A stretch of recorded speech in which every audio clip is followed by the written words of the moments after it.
गुजरात के छोटे से कस्बे में चंदू एक सब्जी की दुकान पर काम करता है, पर मालिक हमेशा उसकी निंदा करता है, जिससे चंदू बहुत परेशान रहता है। दिन भर पड़ा रहता है, नालायक कहीं का। कुछ काम धाम तो करता है नहीं, बस मुफ्त की रोटियां तोड़ता है। नहीं मालिक, ऐसी बात नहीं है, मैं तो मन लगाकर मेहनत करता हूँ। अच्छा, जरा मुझे भी तो बता कि क्या मेहनत करता है तू? मालिक, मैं सुबह उठकर सबसे पहले मंडी जाकर ट्रक वाले से सब्जियां लेकर आता हूँ, फिर गोदाम में उन सब्जियों को साफ करता हूँ और अलग अलग करके ठेले पर लगाता हूँ। इसके बाद मैं ठेला लेकर पूरे इलाके में सब्जियां बेचने के लिए घूमता हूँ। घूमने से क्या होता है, सब्जी भी तो बिकनी चाहिए ना। वही काम तो करता हूँ मालिक, अगर सब्जियां नहीं बिकती तो ठेला खाली कैसे हो जाता है। काम 2 पैसे का करता नहीं और जुबान चलाने को बोलो तो कैंची से भी तेज जुबान चलती है तुम्हारी। मैंने तो आपको वही बताया जो आपने पूछा। ठीक है, अब जाओ यहाँ से और अपना ठेला संभालो, नहीं तो आवारा जानवर सारी सब्जियां खा लेंगे, और अगर ऐसा हुआ तो तुम्हारी इस महीने की पगार नहीं मिलेगी, समझे? चंदू कुछ नहीं कहता और चुपचाप वहाँ से चला जाता है। चंदू अपना ठेला लेता है और बिना नाश्ता किए ही सब्जियां बेचने के लिए निकल पड़ता है। सब्जियां ले लो, ताजी ताजी सब्जियां ले लो। ममता और सुनीता दोनों एक एक थैला लेकर चंदू से सब्जियां खरीदने के लिए घर से नीचे उतरती हैं। नमस्ते दीदी, कैसी हैं आप? मैं ठीक हूँ चंदू, तुम कैसे हो? अब क्या बताऊं दीदी, मालिक हर बात पर डांटने लगते हैं। मैं तो ईमानदारी से अपना काम करता हूँ, दिन भर की सारी कमाई मालिक को दे देता हूँ, पर मालिक इस बात को समझते नहीं है। तभी पीछे से उसका मालिक आ जाता है और वो चंदू की बातें सुन लेता है।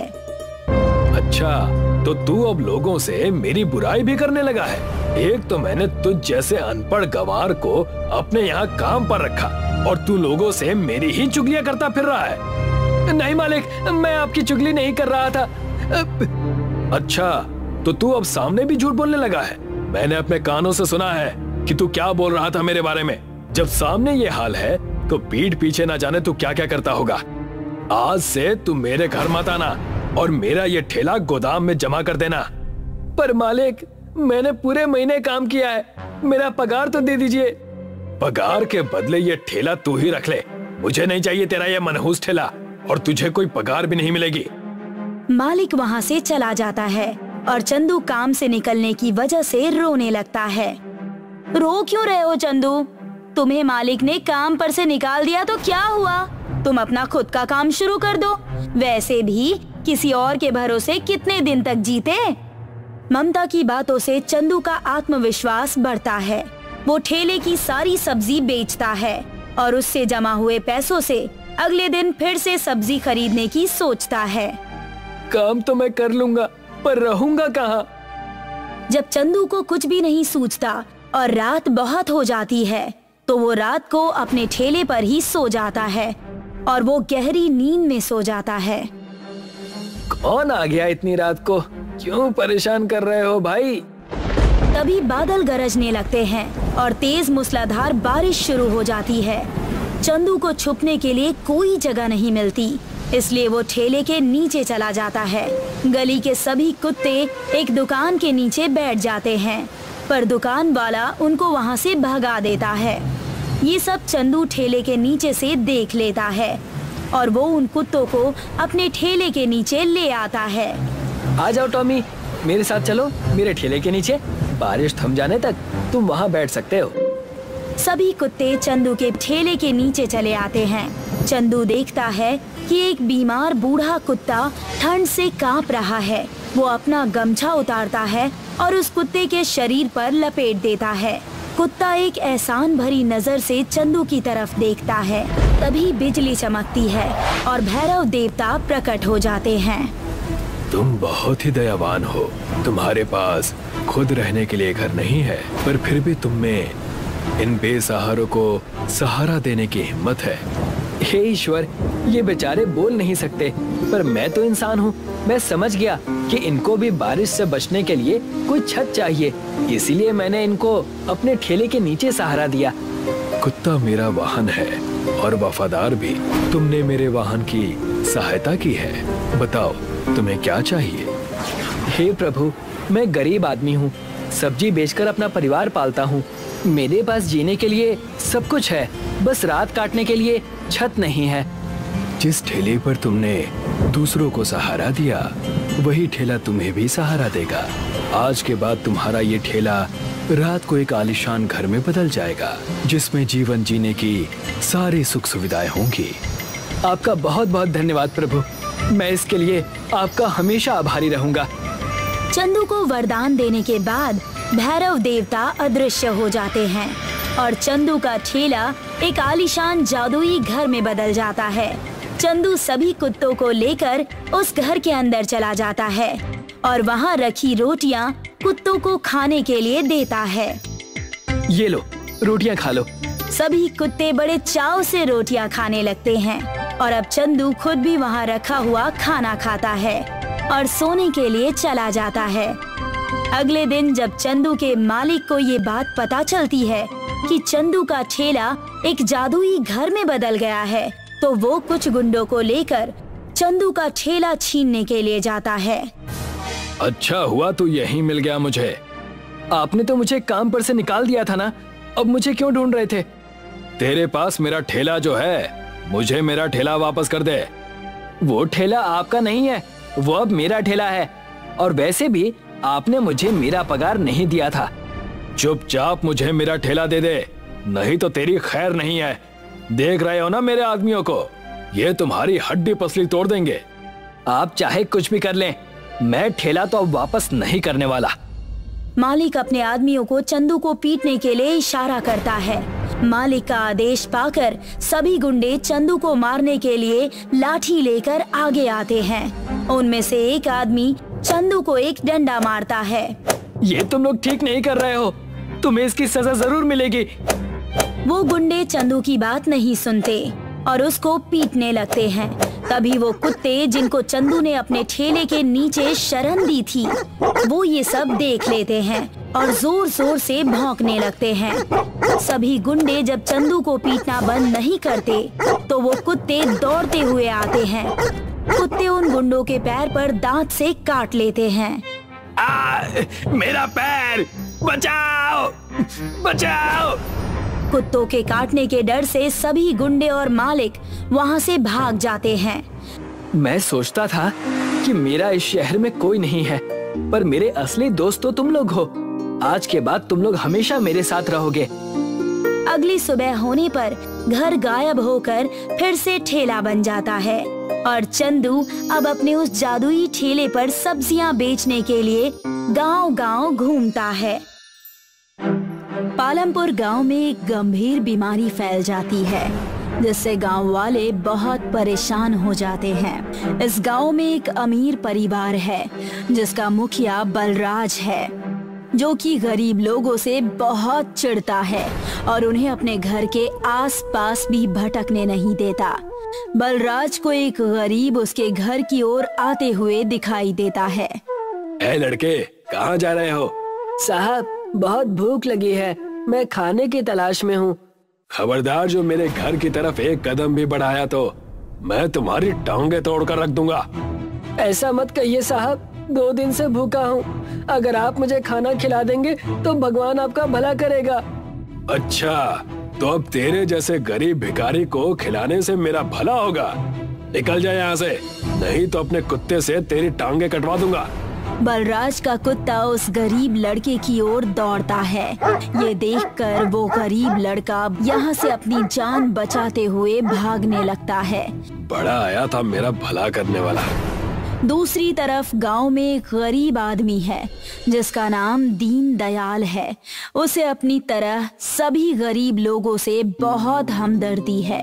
वो एक किसान भी है, इसलिए उसके पास पर्याप्त मात्रा में अनाज है। इसलिए वो गरीब और असमर्थ लोगों को अपने घर पर खुद खाना बनाकर खिलाने लगता है। अरे शर्माओ मत भाई, अपना ही घर समझो और एक रोटी और खा लो। तभी उसके दरवाजे पर चिल्लाते हुए बलराज आता है। अरे ओ दीनदयाल के बच्चे, बाहर निकल। आप लोग परेशान मत होइए, आप खाना खाइए, मैं जाकर देखता हूँ कि आखिर बात क्या है। दीनदयाल की बात सुनकर सभी गरीब लोग खाना खाने लगते हैं और दीनदयाल घर के बाहर आ जाता है। नमस्ते साहब, आज आपका इस गरीब के घर की ओर कैसे आना हुआ? मैं तो तेरी शक्ल भी नहीं देखना चाहता, लेकिन तेरे कारनामे इतने घटिया हैं कि मुझे यहाँ आना पड़ा। अब क्या गलती हो गई मुझसे सरकार? तू बड़ा दानवीर बना फिरता है ना, तो जाकर सड़कें बनवाना, रास्ते ठीक कर। मैंने ऐसा क्या कर दिया? तू जो ये गरीबों को खाना खिला रहा है, उससे मुझे परेशानी हो रही है। पर साहब, मैं तो इन बेचारे गरीबों को अपने घर पर अपना उगाया हुआ अन्न खिला रहा हूँ, इससे भला आपको क्या तकलीफ है? तू चाहे अपने घर पर खिला या अपनी छत पर खिला, पर ये लोग उड़कर तो सीधे तेरे घर में नहीं आते ना। ये लोग मेरे घर के आगे से होकर गुजरते हैं। पर इसमें बुरा क्या है?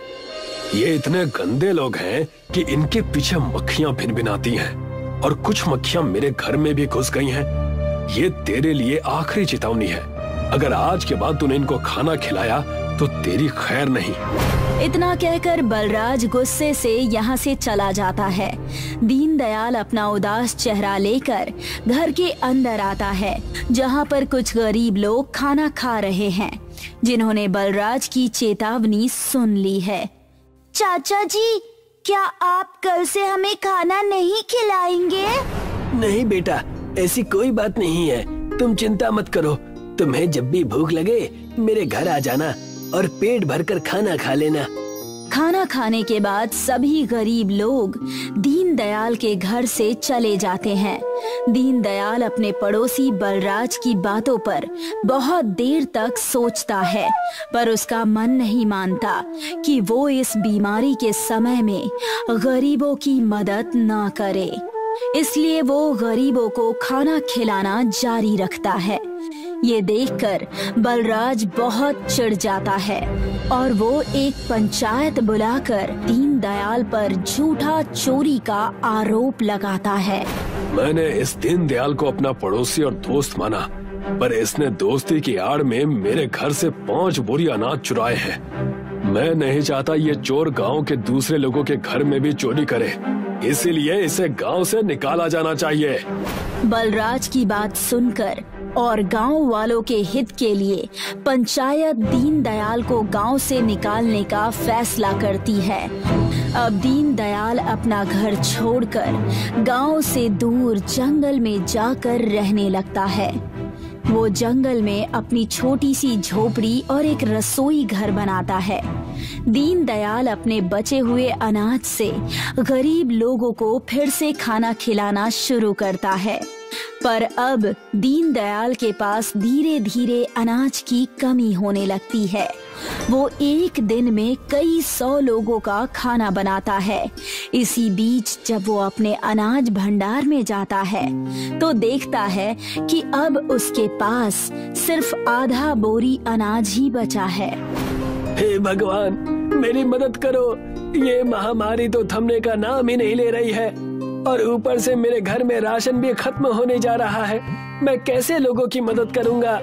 दीनदयाल बचे हुए आधे बोरी अनाज से गरीबों के लिए खाना बनाता है, जिससे वो एक थाली में कुछ खाना अपने लिए निकालकर अलग से रखता है।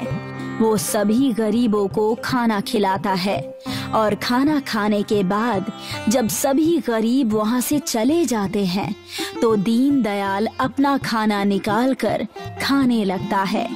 तभी एक बीमार बूढ़ी औरत दीनदयाल के दरवाजे पर आ जाती है। बेटा, बहुत भूख लगी है, कुछ खाने को दे दो। दीनदयाल को उस बूढ़ी औरत पर बहुत दया आती है और वो अपने लिए रखा हुआ खाना उस बूढ़ी औरत को खिला देता है। खाना खाने के बाद बूढ़ी औरत वहाँ से जाते हुए दीनदयाल को आशीर्वाद देती है। बेटा, इस महामारी में जब सभी लोग मरीजों से दूर भाग रहे हैं, तब ऐसे समय में भी तुम गरीब और असहाय लोगों की मदद कर रहे हो।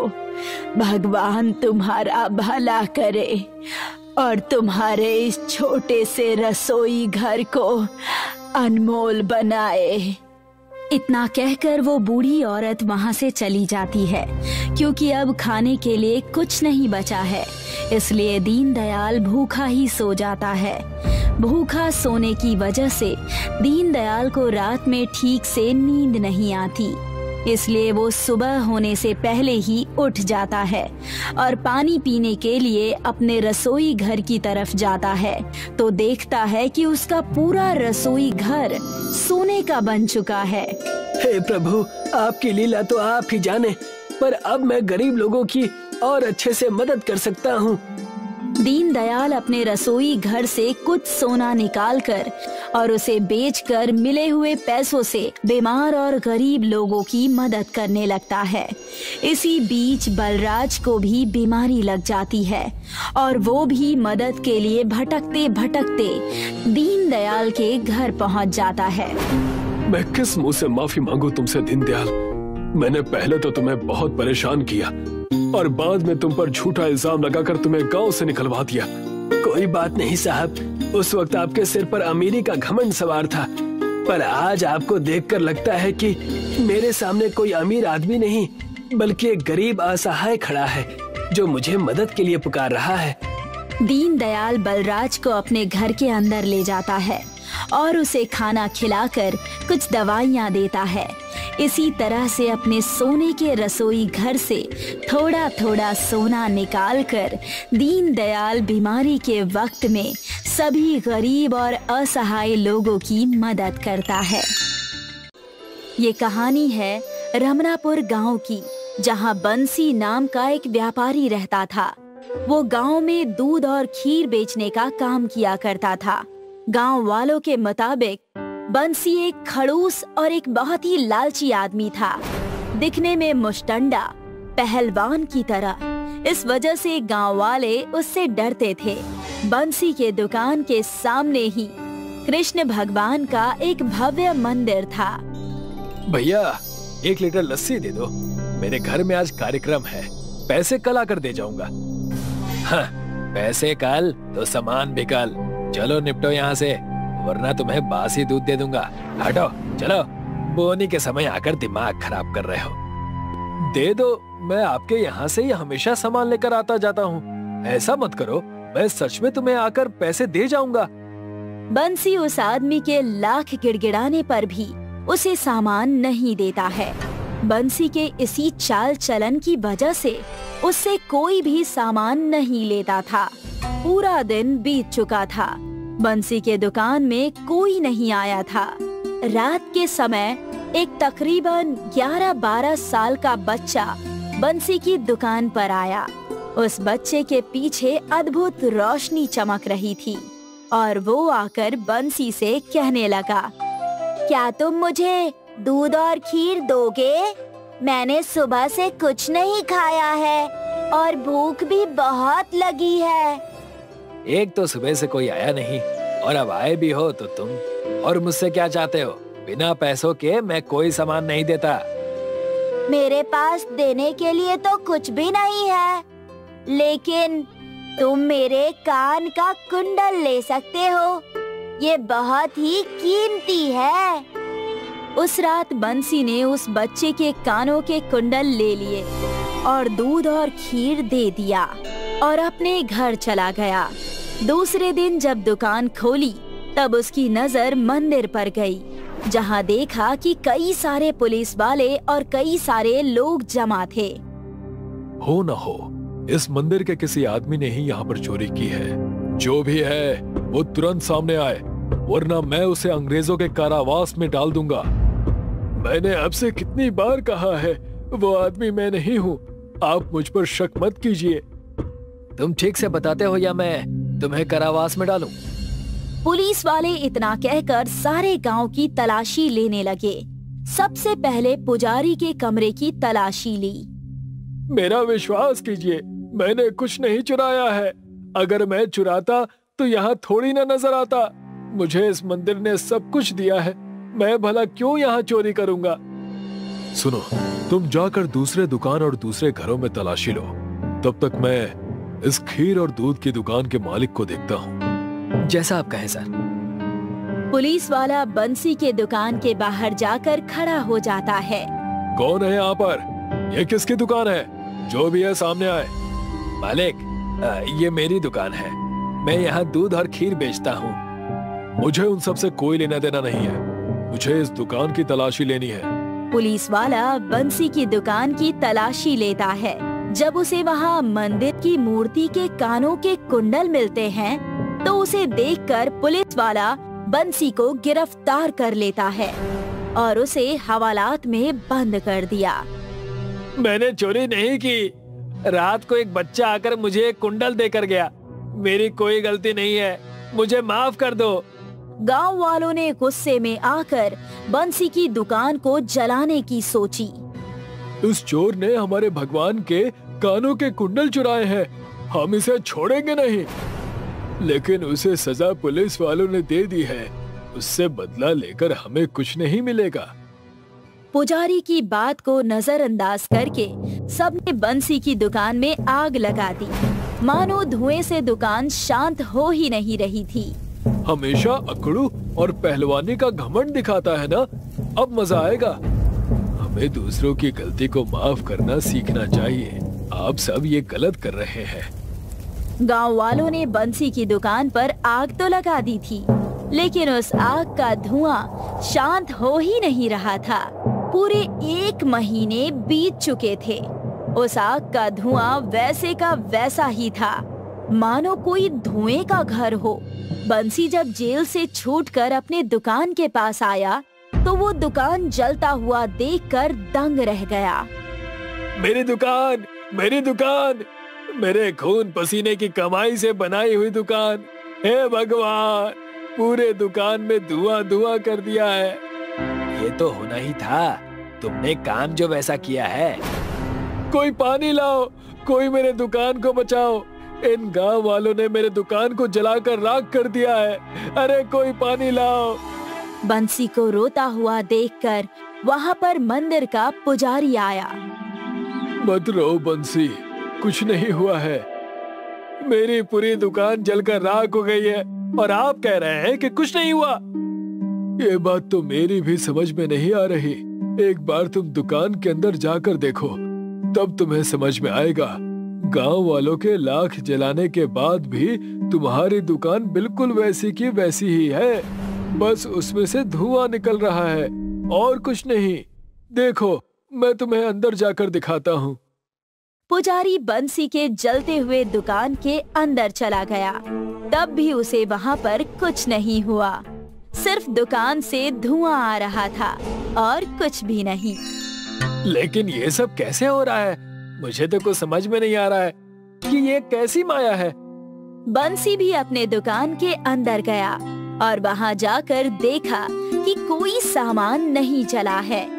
बंसी को वापस आता हुआ देख ये गांव छोड़कर चले जाओ।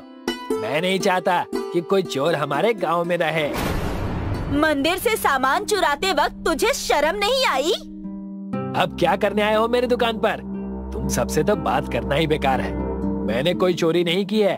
मैं तुम सबसे कितनी बार कह चुका हूँ। हमें कुछ नहीं सुनना। तुम्हें गांव से बाहर जाना ही होगा, चाहे जो हो जाए। इसीलिए हमने पुलिस को भी बुलाया है। पुलिस वालों ने जैसे ही ये बात सुनी, उसे गांव से बाहर निकालने लगे।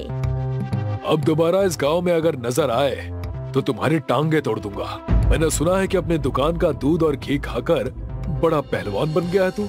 अब कहीं और जाकर दूध और खीर खाना। पुलिस वाले जबरदस्ती बंसी को गांव के बाहर ले जाने लगे। उतने में ही वहाँ पर जोरों की हवाएं चलने लगी और उस बच्चे ने कृष्ण भगवान का रूप लिया और वहाँ प्रकट हुआ। रुक जाओ, आप सब बंसी को कहाँ ले जा रहे हो? इस बंसी ने आपके मंदिर से आपकी आभूषण चुराए हैं। आप सब जो कह रहे हैं वो बिल्कुल गलत है।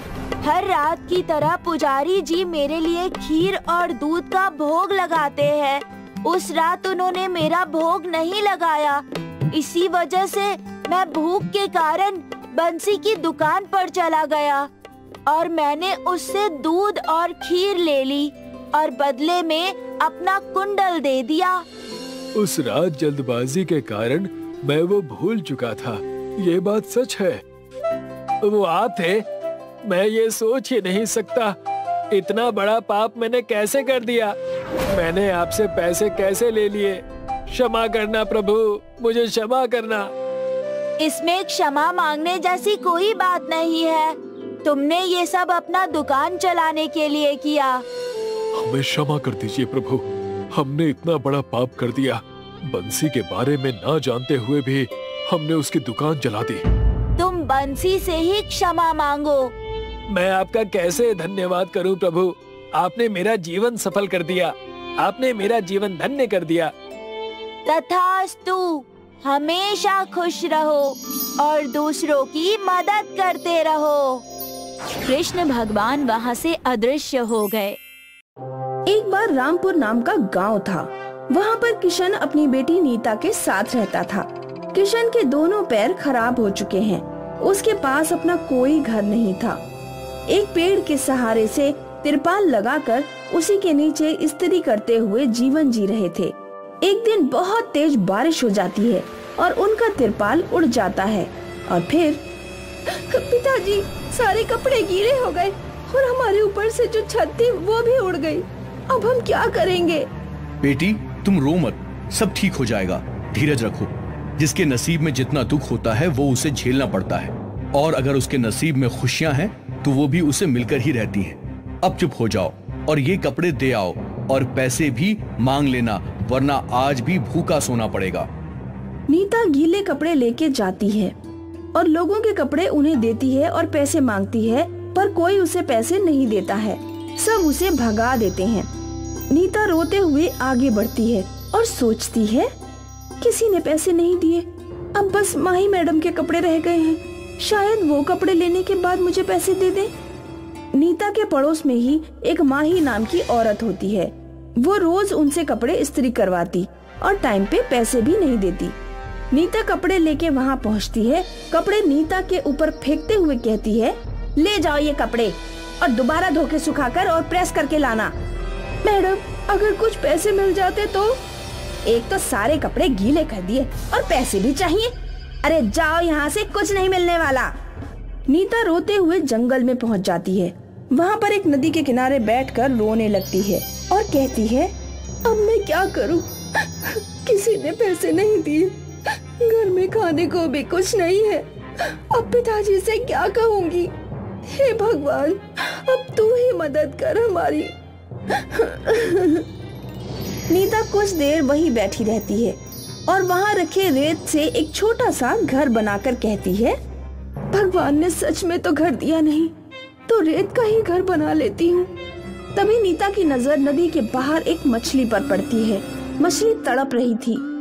नीता उसे उठाकर वापस पानी में डाल देती है। तभी एक रोशनी चमकती है और सामने एक परी खड़ी होती है। बेटी, तुमने मेरी मदद कर मुझे श्राप से मुक्त करा दिया। मैं एक परी थी, श्राप के कारण मैं मछली बन गई थी। मैं तुम्हें कुछ देना चाहती हूँ। अगर तुम्हें कुछ चाहिए तो तुम मांग सकती हो। बताओ, तुम्हें क्या चाहिए? मेरे पास घर नहीं है, मुझे एक घर चाहिए। परी ने नीता को वहाँ रेत का घर बनाते हुए देख लिया था। परी उस रेत के घर को विशाल जादुई रेत के घर में बदल देती है और वो घर बहुत मजबूत कर देती है और नीता से कहती है, नीता, ये जादुई घर है, इससे तुम जो मांगोगी सब तुम्हें मिल जाएगा और ये हवा में उड़ भी सकता है। इसमें रखा सामान भी जादुई हो जाएगा, पर याद रखना, हमेशा दूसरों के लिए मांगना। ऐसा कहकर परी गायब हो जाती है। नीता उस विशाल जादुई रेत के घर को आदेश देती है, मुझे उड़ाकर हमारे पुराने घर पर ले चलो। गांव के सभी लोग उड़ते हुए घर को देखकर हैरान हो जाते हैं। पिताजी आश्चर्य से उस घर को देखते ही रह जाते हैं और तभी उसमें से नीता बाहर निकलती है। किशन उसे देखता है और पूछता है, ये इतना बड़ा रेत का घर कहाँ से आया तुम्हारे पास, और ये घर हवा में कैसे उड़ सकता है? नीता उस विशाल रेत के जादुई घर और उस परी के बारे में अपने पिताजी को सब बताती है। सारी बातें सुनकर किशन बहुत खुश हो जाता है। उसके बाद दोनों बिना किसी लालच के मेहनत से अपना इस्त्री का काम शुरू कर देते हैं। अब वो दोनों कपड़े लेने किसी के घर नहीं जाते थे, बल्कि घर को ही उड़ाकर अपने साथ ले जाते थे। धीरे धीरे दोनों का काम बढ़ जाता है। सभी लोग उनसे ही कपड़े प्रेस करवाते हैं। और एक दिन, पिताजी, मैं बहुत खुश हूँ।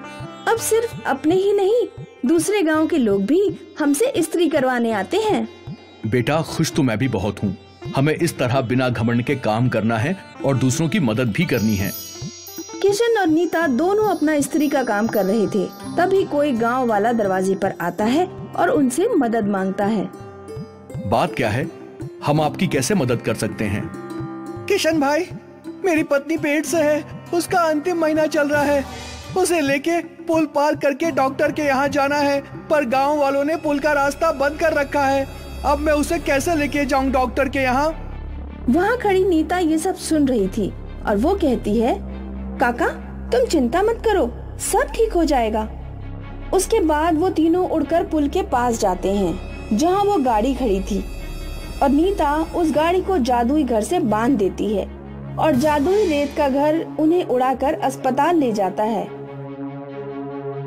काका, अब तुम जाओ और गांव लौटकर खुशखबरी सुनाना।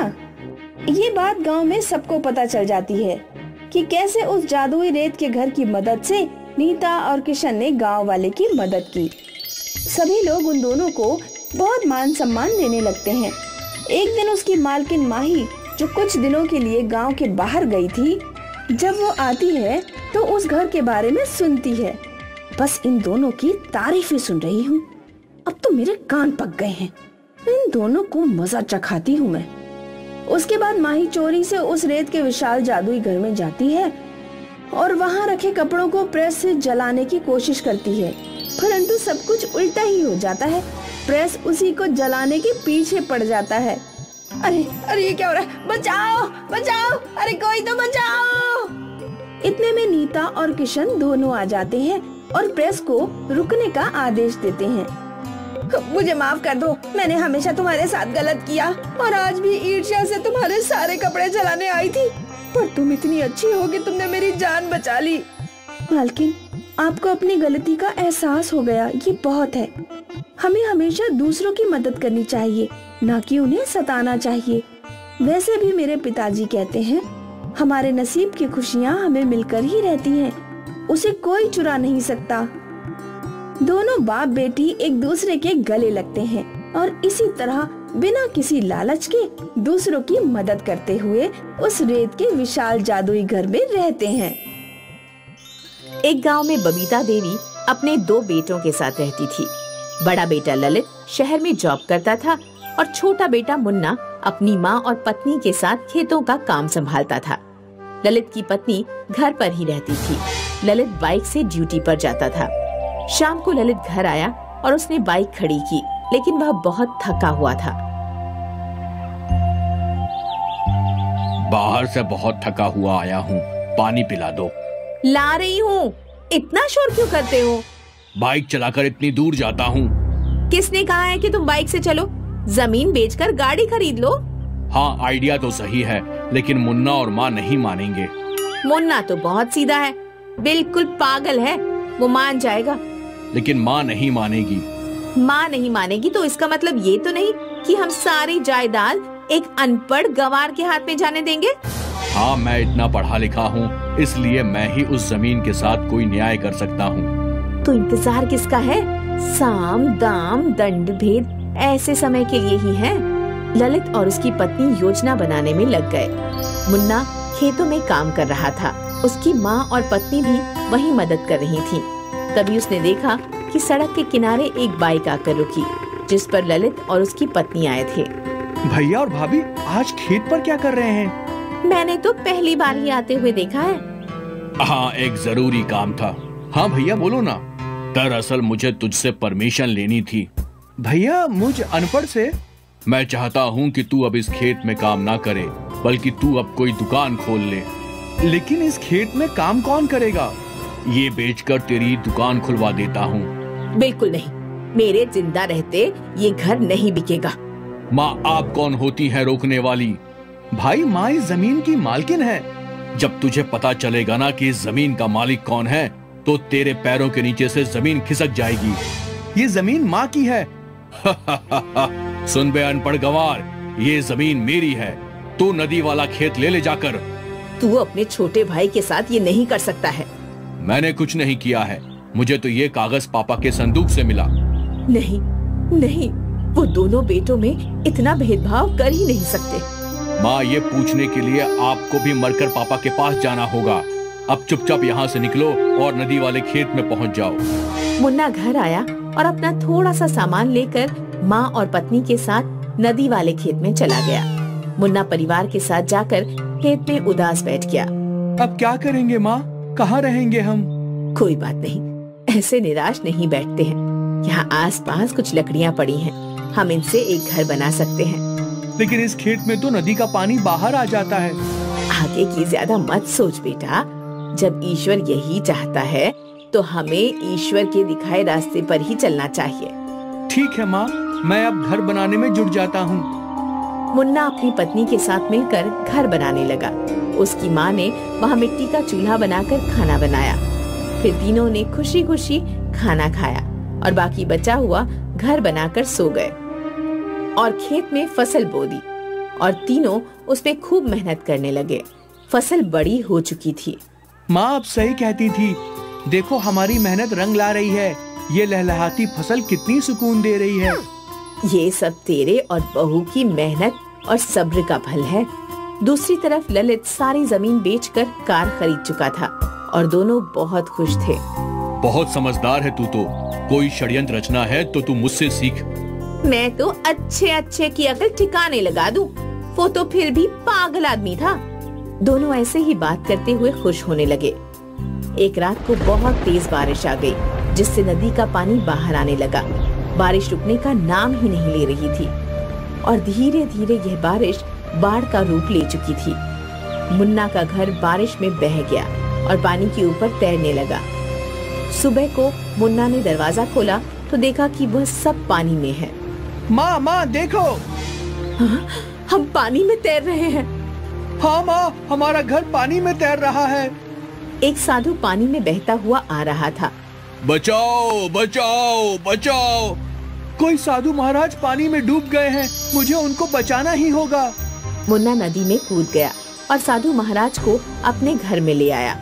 तुमने मेरी जान बचाई है, इसलिए मैं तुमको कुछ देना चाहता हूँ। क्या बाबा?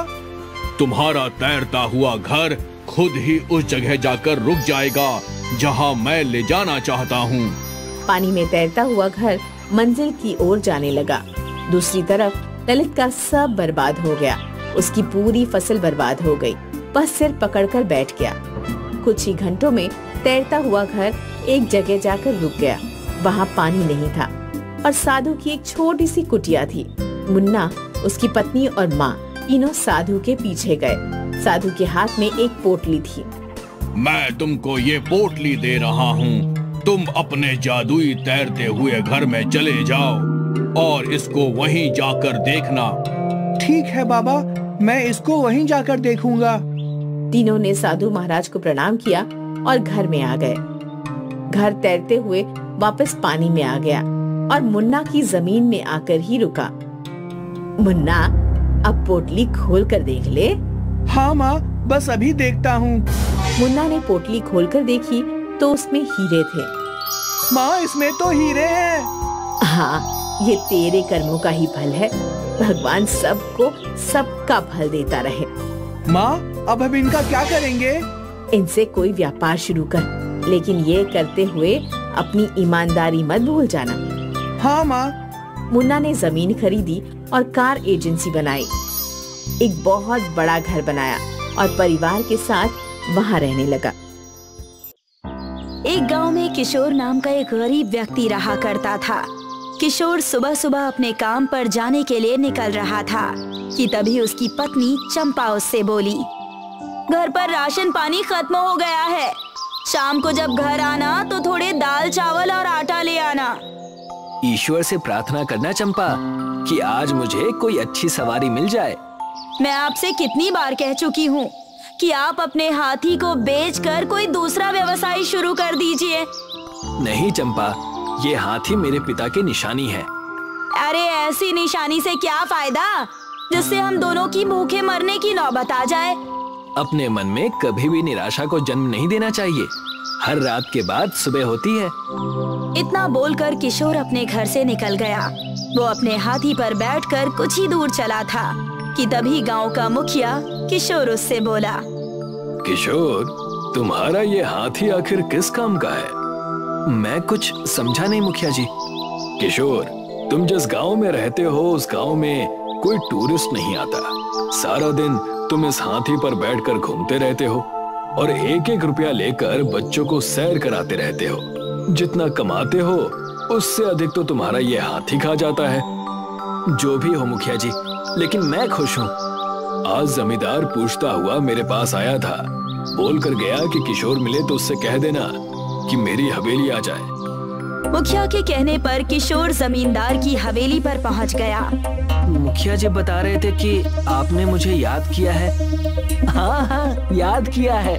दरअसल तुम्हारे पिता ने मुझसे कर्ज लिया था और वो कर्ज देने से पहले ही स्वर्ग सिधार गए। वो कर्ज अब तुम चुकाओगे। जमींदार साहब, मेरे पिताजी ने अपना खेत भी तो आपके पास गिरवी रखा है। तुम्हारे उस पिता के बंजर खेत का मैं क्या अचार डालूंगा? मुझे मेरे पैसे चाहिए।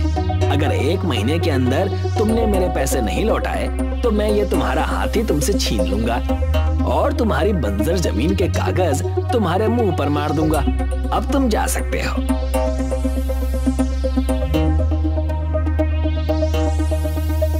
अरे रतन, तुम अचानक? क्यों जीजा जी, मैं अपनी बहन के घर नहीं आ सकता? अरे नहीं रतन, ऐसी कोई बात नहीं है। अचानक तुम्हें देखा ना, इसीलिए ऐसा पूछा। क्या बात है जीजा जी, आपके चेहरे पर ये चिंता कैसी? अब तुम्हें क्या बताऊं, पिताजी ने जमींदार से कुछ पैसे कर्ज में लिए थे और बदले में अपना खेत उसके पास गिरवी रख दिया था। आज जमींदार ने मुझे बुलाया और कहा कि अपने पिताजी का कर्ज मुझे चुकाना होगा। अगर मैंने 1 महीने के अंदर उसका कर्ज नहीं चुकाया तो वो मेरे हाथी को, यानी कि मेरे पिताजी की आखिरी निशानी को भी मुझसे छीन लेगा। जहां तक मैं जानता हूं जीजा जी, आप कभी भी हिम्मत नहीं हारते, तो आप आराम से सो जाइए। हम सुबह इस मामले को सुलझाने का प्रयास करेंगे। रतन की बात सुनकर किशोर मुस्कुराने लगा। अगले दिन जमींदार के पास मुखिया आकर बोला, जमींदार साहब, क्या किशोर आपके पास आया था? हाँ, आया था। जैसा तुमने कहा था मुखिया, मैंने वैसा ही किया।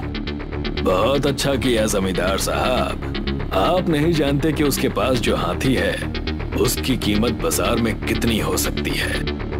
देखो मुखिया, तुम्हारे कहने पर मैंने उसे 1 महीने का समय तो दे दिया है, लेकिन कहीं ऐसा ना हो कि वो 1 महीने के अंदर अपने पिता का सारा कर्ज मेरे मुंह पर मार दे और मेरे हाथ से उसके पिताजी की गिरवी उपजाऊ जमीन भी चली जाए, जिससे हर वर्ष मुझे लाखों का फायदा होता है। चिंता मत कीजिए जमींदार साहब, मुझे पूरा विश्वास है कि किशोर 1 महीने में वो रकम आपको नहीं दे सकता। आखिर वो कमाता ही कितना है, और मैंने तो सुना है कि कभी कभी उसके घर में चूल्हा तक नहीं जलता। मैं आपका और भी लाखों का फायदा करवाऊंगा। इतना बोलकर मुखिया वहाँ से चला गया। इधर रतन अपने जीजा किशोर से बोला, जीजा जी, मेरा जो ढाबा है, आप वहाँ काम क्यों नहीं करते? नहीं रतन, मैं अपना गांव छोड़कर नहीं जाऊंगा। जीजा जी, आप समझते क्यों नहीं? आपका गांव सुंदर पहाड़ियों पर बसा हुआ है, मगर फिर भी यहाँ पर सैलानी नहीं आते। आपका हाथी इस गांव में किसी काम का नहीं। तुम चिंता मत करो रतन, मैं कोई ना कोई उपाय ढूंढ लूंगा। रतन वहाँ से चला गया और किशोर रात के समय गहरी सोच में डूब गया। किशोर की पत्नी चंपा किशोर से बोली, अब आप क्या करेंगे जी?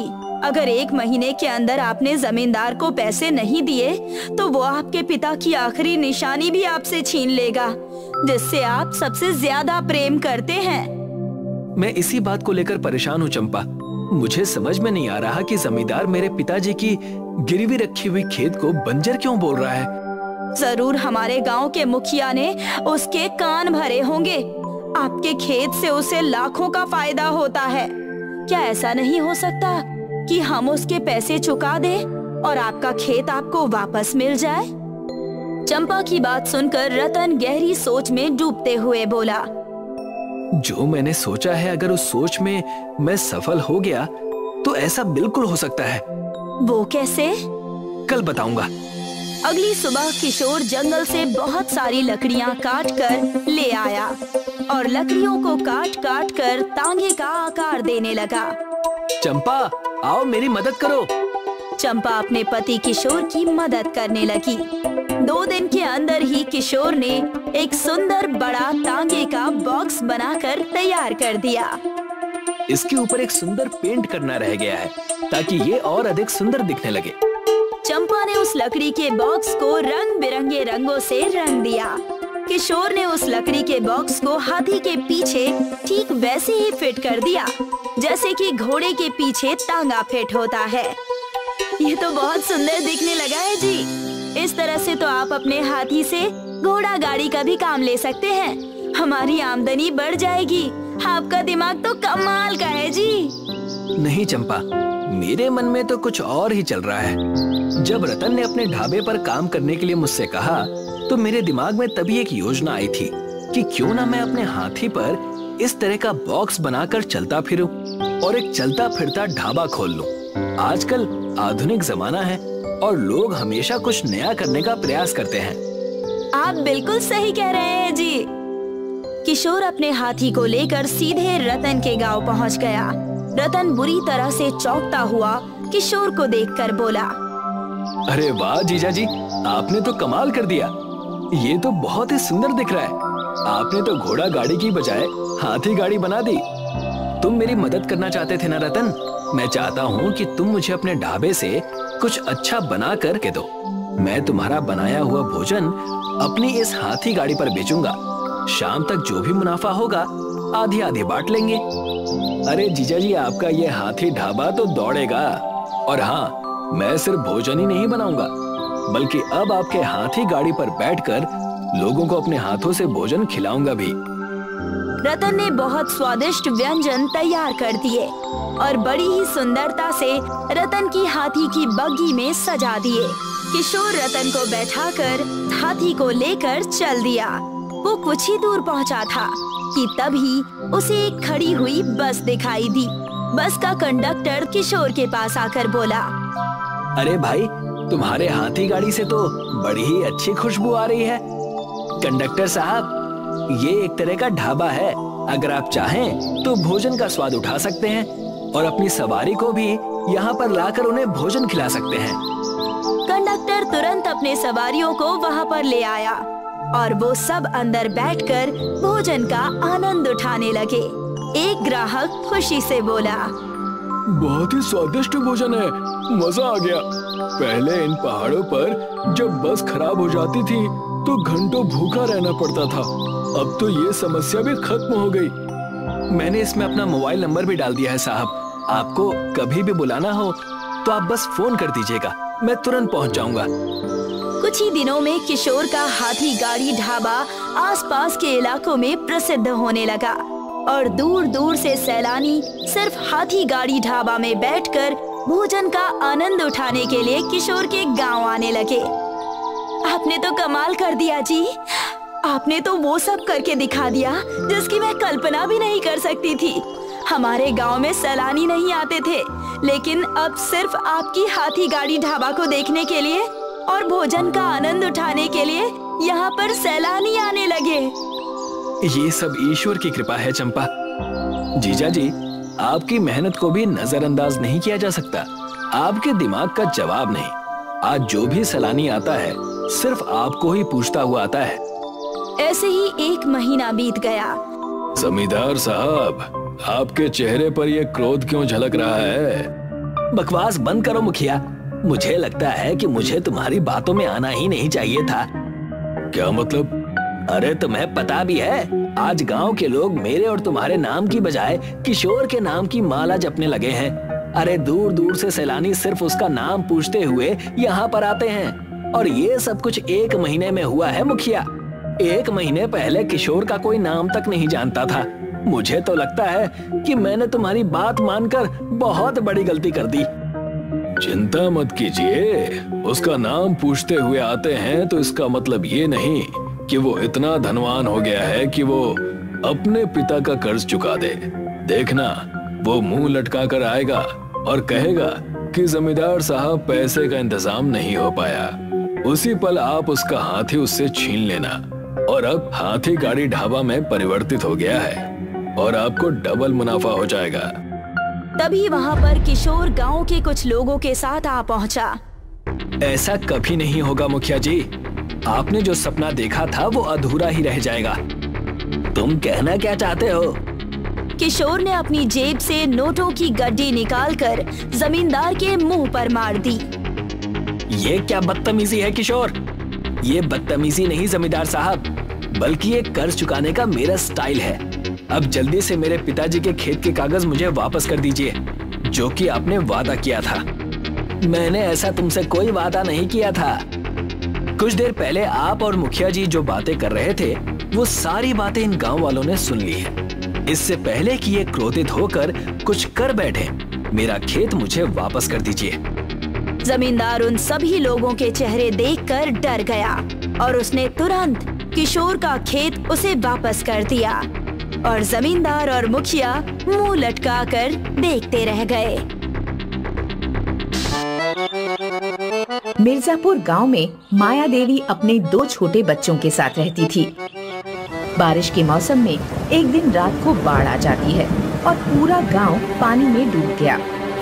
गांव के लोग वहां से जान बचाकर भागे। माया देवी भी अपने छोटे बच्चों के साथ पड़ोस के सिकंदराबाद में पहुंची। माया को देखकर सिकंदराबाद का सरपंच आया और बोला, ए बुढ़िया, हमारे गांव में क्यों आई है? सरपंच जी, आप तो जानते ही हैं कि हमारे गांव मिर्जापुर में बाढ़ ने अपना कहर दिखाना शुरू कर दिया है। इसलिए मुझे और मेरे 2 बच्चों को अपने गांव के बाहर ही रहने दो। तो जानती नहीं कि तेरे पति से मेरी दुश्मनी थी, तो मैं दुश्मनों को कैसे रख सकता हूँ? और वैसे भी तुम इतने गरीब हो, मैं विश्वास नहीं कर सकता कि तुम चोरी नहीं करोगे। सरपंच जी, हम समय काटने आए हैं, हम चोरी क्यों करेंगे? ए बुढ़िया, ज्यादा सयानी मत बन और अपने बच्चों को लेकर यहाँ से निकल जा। माया सरपंच के आगे खूब रोई, गिड़गिड़ाई, लेकिन सरपंच तेज तेज हंसता रहा और माया को गांव से बाहर निकाल दिया। माँ, अब हम क्या करेंगे? गांव में पानी है और दूसरे लोग गांव में घुसने नहीं दे रहे। अब हम कहाँ जाएं? जंगल के अलावा भी तो कोई रास्ता नहीं है। माँ, हम इस सड़क पर भी तो रह सकते हैं। नहीं बेटा, यहाँ भी पानी आ जाता है और अगर पानी नहीं भी आया तो सरपंच नहीं रहने देगा। हमें इसकी नजरों से दूर जंगल में ही जाना होगा। ईश्वर ने जो भी लिखा है नसीब में, वो तो होना ही है। माया अपने बच्चों को लेकर जंगल में चली जाती है। जंगल में बहुत सारे बांस के पेड़ हैं। वहाँ 2 आम के और बाकी फलों के पेड़ भी हैं। माँ, यहाँ तो गर्मी बिल्कुल नहीं है और बहुत सारे फल भी हैं। अब हम यहाँ पर पेट भर के खा सकते हैं और आराम से रह सकते हैं। हाँ माँ, अच्छा हुआ वहाँ बाढ़ आ गई, क्योंकि ना तो वहाँ फल मिलते थे और ना इतनी ठंडी अच्छी हवा। बच्चों, बाढ़ बहुत अच्छे के लिए आई। हमें ऐसा नहीं सोचना चाहिए, क्योंकि बाढ़ के कारण जान और माल दोनों का नुकसान होता है। और हम जंगल में रह सकते हैं, लेकिन हमें यहाँ एक झोपड़ी बनानी होगी, नहीं तो जंगली जानवर हमें ही खा जाएंगे। लेकिन माँ, हम झोपड़ी कैसे बनाएंगे? हम लकड़ियों की मदद से झोपड़ी बनाएंगे। हाँ माँ, मैं पेड़ पर चढ़कर लकड़ी काट लाऊंगा। नहीं मेरे बच्चे, पेड़ों में भी जीवन होता है, हमें इन्हें नहीं काटना चाहिए। हम इनकी वजह से ही सांस लेते हैं और खाते पीते हैं। फिर हमारी झोपड़ी कैसे बनेगी माँ? वो सामने देखो, वहाँ पर कुछ सूखी लकड़ियाँ पड़ी हैं, हम उनसे अपनी झोपड़ी बनाएंगे। माया अपने बच्चों के साथ लकड़ी इकट्ठा करना शुरू कर देती है और कुछ घंटों की मेहनत के बाद वो पर्याप्त लकड़ी इकट्ठी कर लेते हैं। देव नदी की तरफ झोपड़ी के लिए फूस लेने चला जाता है। देव, अकेले वहाँ मत जाओ, पहले लकड़ी से झोपड़ी बना लेते हैं, बाद में फूस ले आएंगे। देव उसकी कोई बात नहीं सुनता और फूस उठाने चला गया। तभी देव की चीख निकली, क्योंकि उसे सांप ने काट लिया।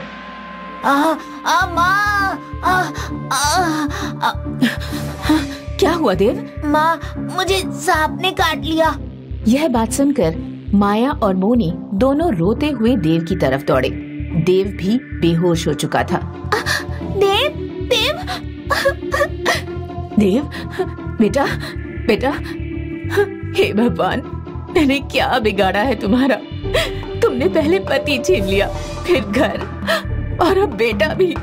भगवान, मेरा बेटा मुझे लौटा दो। तभी उन्हें एक आवाज आती है। माया, मैं जादुई बांस का घर हूँ। मैंने तुम्हारी बातें सुनी थी कि तुम अपने बच्चों को पेड़ों के बारे में समझा रही थी। ये देखकर मुझे बहुत अच्छा लगा। मैं तुम्हारे बेटे को अब वापस जिंदा कर रहा हूँ और तुम्हें रहने के लिए एक जादुई घर दे रहा हूँ, जिसमें तुम्हारा परिवार बिना किसी डर के रह पाएगा और तुम अन्य लोगों का भी भला कर पाओगी। मैं कोई सपना देख रही हूँ? अभी तुम्हारा बेटा ठीक हो जाएगा और एक आलीशान घर भी आ जाएगा, जिसमें खाने का पूरा ध्यान रखा जाएगा। बस तुम अपनी आंखें बंद कर लो। माया और मोनी अपनी आंखें बंद करते हैं और जादुई बांस का घर बनकर तैयार हो गया, जो दिखने में बहुत ही सुंदर है। तभी देव भी जिंदा हो गया और उसने अपनी माँ को आवाज लगाई। माँ, माँ। हाँ? देव, तू ठीक है?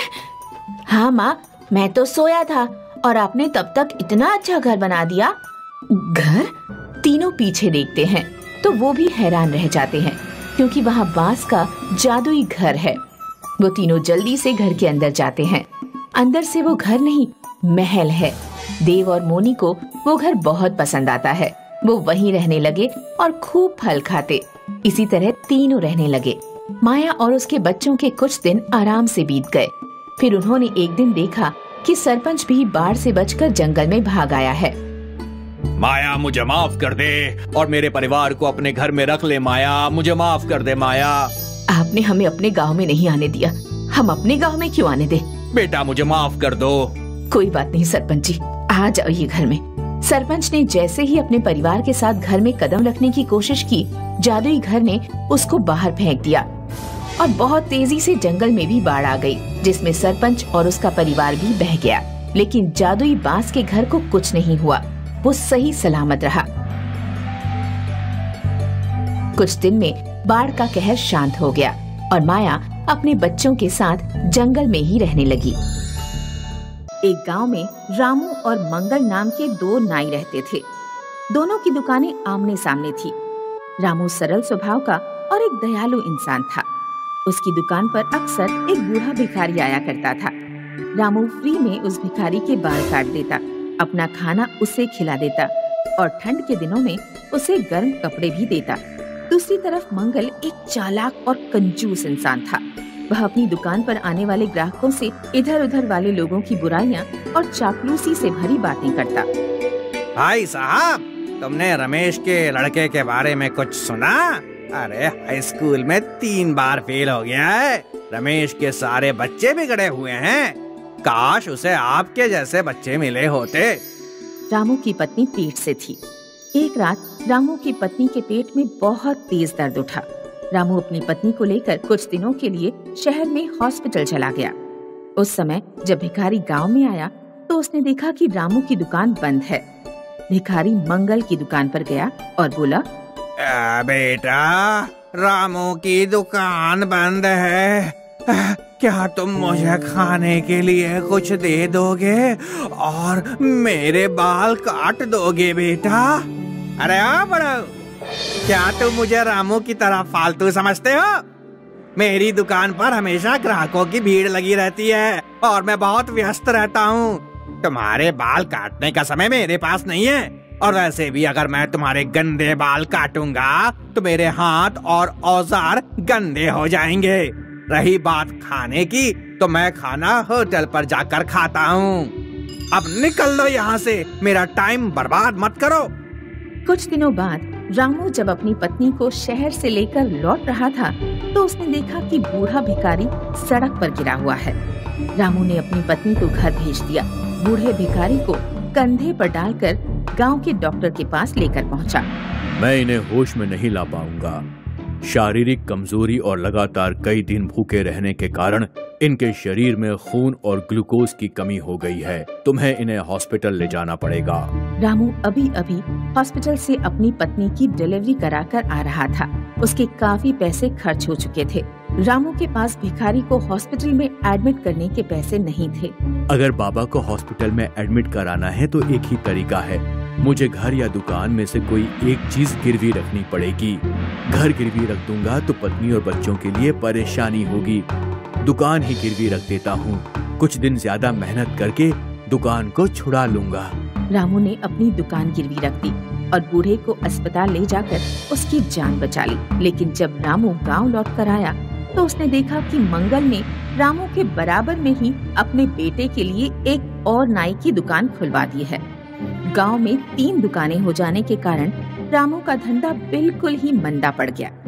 एक दिन रामू मंगल के पास गया और उसने विनती की। मंगल भाई, क्या तुम अपने बेटे की दुकान कहीं और शिफ्ट करवा दोगे? मैंने एक भिखारी की जान बचाने के लिए अपनी दुकान गिरवी रख दी थी। अगले 2 महीने में मैं अगर रकम नहीं चुका पाया तो मेरी दुकान हमेशा के लिए मेरे हाथों से निकल जाएगी। क्या मैंने तुमसे कहा था कि भिखारी को हॉस्पिटल में एडमिट करवाओ और उसका खर्चा उठाओ? मेरा बेटा कहीं दुकान शिफ्ट नहीं करेगा। तुम्हारी दुकान तुम्हारे पास रहे या ना रहे, मुझे इससे कोई मतलब नहीं। 2 महीने बीत गए और रामू दुकान छुड़ाने के लिए पैसे इकट्ठे नहीं कर पाया। बनिया उसके घर पर आकर धमकी दे गया कि अगले सप्ताह तक अगर पैसे नहीं मिले तो रामू अपनी दुकान भूल जाए। रामू बहुत चिंतित था। उसे अपना भविष्य अंधकार में नजर आ रहा था। एक रात रामू को एक सपना आया। सपने में उसे वही बूढ़ा भिखारी नजर आया जिसकी उसने जान बचाई थी। रामू, तुम जैसे नेक दिल लोग दुनिया में बहुत कम हैं।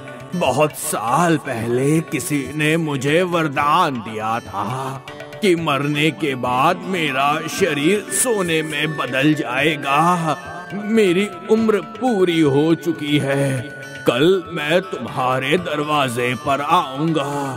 तुम मेरे सर पर एक लाठी मारना, मेरा शरीर मरकर सोने का बन जाएगा। उसके बाद तुम अपने घर की आर्थिक स्थिति आसानी से सुधार पाओगे। अगले दिन जब रामू सोकर उठा तो रात में आए सपने के बारे में सोचने लगा। रामू को नहीं लगा था कि उसका सपना सच होने वाला है, लेकिन तभी उसे सामने से बूढ़ा भिखारी आता हुआ दिखाई दिया।